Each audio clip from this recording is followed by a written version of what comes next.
আমাদের যশোর জেলার ডিবি চৌকস দল, যার নেতৃত্ব দিয়েছেন এসআই মোহাম্মদ কামরুজ্জামান। এই টিমটি গত 9/7/2025 তারিখে গোপন সংবাদের ভিত্তিতে একটি মোটরসাইকেল ক্রয় বিক্রয়ের আলাপ চলাকালে একজন আসামি শহীদুল ইসলামকে ধৃত করেন। শহীদ হচ্ছে আন্তঃজেলা যে মোটরসাইকেল চোর চক্রের অন্যতম একজন মাস্টার মাইন্ড, এবং তার কাছ থেকে তাকে নিয়ে অভিযান চালিয়ে আমরা নড়াইল জেলা থেকে 4টি চোরাই মোটরসাইকেল উদ্ধার করি, এবং এই ঘটনায় যশোর কোতোয়ালি থানায় একটি মামলা দায়ের হয়। সেই মামলার 2 জন আসামি 164 করেন। সেই 164-এর ডিটেকশনের মধ্য দিয়েই আমরা আজকে আমাদের ডিবির একটি টিম আবারও 4 জন আসামি এবং মোট 7টি চোরাই মোটরসাইকেল উদ্ধার করে গোপালগঞ্জের জেলার বিভিন্ন থানা এলাকা থেকে।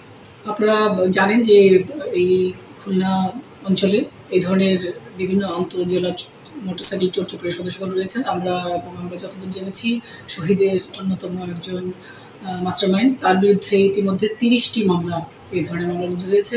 তো আমরা আশা করছি যে এবার যে আমাদের যশোর জেলায় যে যশোর জেলা কর্তৃক ধৃত, তাকে আমরা তার শাস্তির জন্য আমরা সর্বোচ্চ চেষ্টা করব। আমরা আদালতে এই বিষয়ে কথা বলবো, কারণ আমরা জেনেছি যে মাত্র 3 দিন আগে সে আদালত থেকে জামিনপ্রাপ্ত হয়েছে।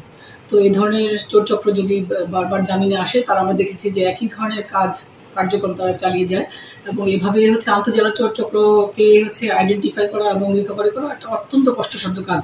আপনারা দেখেছেন যে আমরা প্রায় 1 মাসেরও বেশি সময় ধরে এই মামলাটার পেছনে আমাদের যে ডিবির দলটি তারা লেগেছিল এবং সেই উদ্ধার করতে সক্ষম হয়েছে।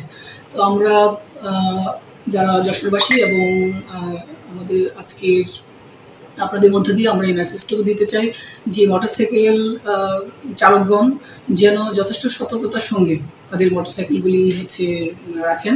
আমরা দেখেছি অনেক সময় তাদের বাসার ভেতরেও যদি মোটরসাইকেল রাখেন, সেখানে কলাপসিবল গেটের তালা দেওয়া থাকে না, এবং তারা যখন কোনো দোকান বা কোথাও সামনে রেখে কোনো কাজে যান, তারা সেটাকেও ঠিক মতো লক করেন না।